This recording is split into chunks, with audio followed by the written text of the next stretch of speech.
नमस्कार।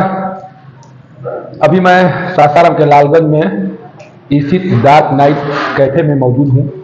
इस कैफे का उद्घाटन कल किया गया था और उद्घाटन के बाद से ही यह कैफे सासाराम शहर में चर्चा का विषय बना हुआ है। जो भी लोग यहाँ आए हुए थे और जो भी लोग यहाँ के लजीज व्यंजन को चख कर गए हैं, उनके द्वारा लगातार चर्चा की जा रही थी। जिसके बाद हमने भी सोचा कि चलकर देखते हैं कि किस तरह की व्यवस्था वहाँ पर है, आखिर किन व्यवस्थाओं के कारण यह कैफे चर्चा में बना हुआ है। इसी को देखने के लिए मैं यहाँ पर आया हूँ।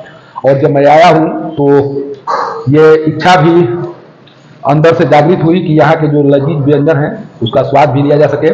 और अभी देखिए, मैं आपको एक तस्वीर के माध्यम से दिखा रहा हूँ कि ये जो यहाँ का लजीज व्यंजन है उसका स्वाद भी मैं चख रहा हूँ। कुछ लोग हमारे साथ आए हुए हैं, ये नज़ारा है, देख लीजिए। जिन लोगों के द्वारा आज डार्क नाइट कैफे का आनंद लिया जा रहा है। सबसे बड़ी बात है कि इस कैफे का जो लोकेशन है और जिस तरह से इसको तैयार किया गया है, जब भी आप आएंगे, आने के साथ ही आपको लगेगा ये काफी शांत और कुछ इस तरह से इस कैफे को बनाया गया है कि आप परिवार के साथ आकर पूरी तरह से एंजॉय कर सकते हैं। आप जैसे ही प्रवेश करेंगे आपको एक ऐसा माहौल मिलेगा जिस माहौल में अपने परिवार के साथ कुछ पल आप आराम से व्यतीत कर सकते हैं। डार्क नाइट कैफे का जो नाम रखा गया है, जो कंसेप्ट है इस कैफे का, वो कंसेप्ट पूरी तरह से डिजाइनिंग में नजर आता है। देखिए ये नज़ारा है, ये एकदम पूरी तरह से इसको उस तरह से बनाया गया है कि जब भी आप यहाँ पर आएंगे और सोचेंगे कि हम यहाँ पर आकर यहाँ के लजीज व्यंजनों का स्वाद लें और कुछ पल सुकून से व्यतीत कर सकें, तो उस तरह से आप अपने आप को जरूर पाएंगे जिस उम्मीद से आप यहाँ पर आएंगे। ये कुछ लोग हैं, मैं बार बार दिखाने की कोशिश कर रहा हूँ। अलग अलग स्वाद इन लोगों के द्वारा लिया जा रहा है। अलग अलग व्यंजन मंगाए गए हैं खाने के लिए और इस व्यंजन के माध्यम से ये जानने का प्रयास किया जा रहा है कि डार्क नाइट कैफे में किस तरह की व्यवस्था की गई है। सोचिए फिर सासाराम में जिस तरह से कैफे खोलने का एक प्रचलन चल चुका है, उस प्रचलन के तहत इस कैफे का एक अलग ही महत्व है।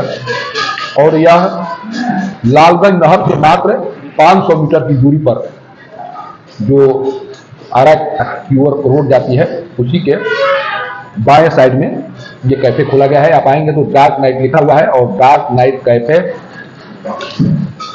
का जो बोर्ड लगा है, उस बोर्ड के माध्यम से जैसे ही आप अंदर प्रवेश करेंगे आपको कुछ अजब सी अनुभूति होगी और उस अनुभूति का एहसास कैफे में प्रवेश करते ही आपके अंदर में होने लगेगा। देखिए तो यह थोड़ा देखिए, बहुत इधर थोड़ा देखिए क्या खा रहे हैं।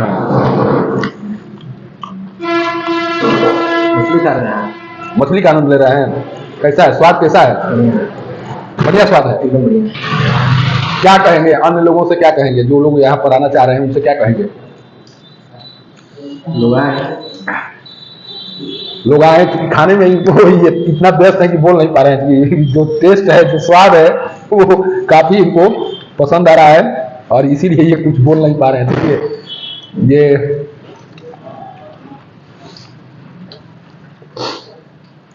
यहाँ की एक और विशेषता मैं बता दूं, यहाँ पर तावे की जो रोटी मिल रही है ना, उसका एक स्वाद अलग ही है। आप जिस तरह से ये चाहते हैं कि मैं कैफे में जाऊं तो जो घर पर जिस तरह से व्यंजन बनते हैं या जो खाने के लिए सामान तैयार किए जाते हैं, उस तरह का स्वाद तो कैफे में भी या रेस्टोरेंट में भी दिखाई पड़े, तो उस तरह का स्वाद यहाँ पर जरूर आपको दिखाई पड़ेगा।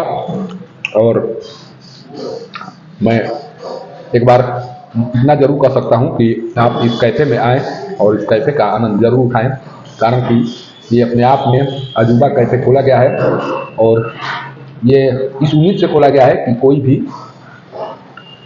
पारिवारिक या बैचलर रहने वाले लोग आकर इस कैफे का आनंद उठा सकते हैं।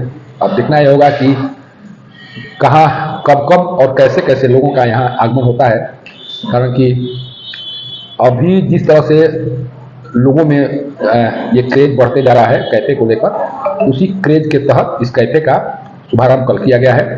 और उम्मीद की जा रही है कि इस कैफ़े में जितने भी लोग आएंगे उन्हें न केवल लजीज व्यंजन चखने का अवसर प्राप्त होगा, बल्कि एक ऐसा माहौल मिलेगा जिस माहौल में वो कुछ पल व्यतीत कर सकते हैं।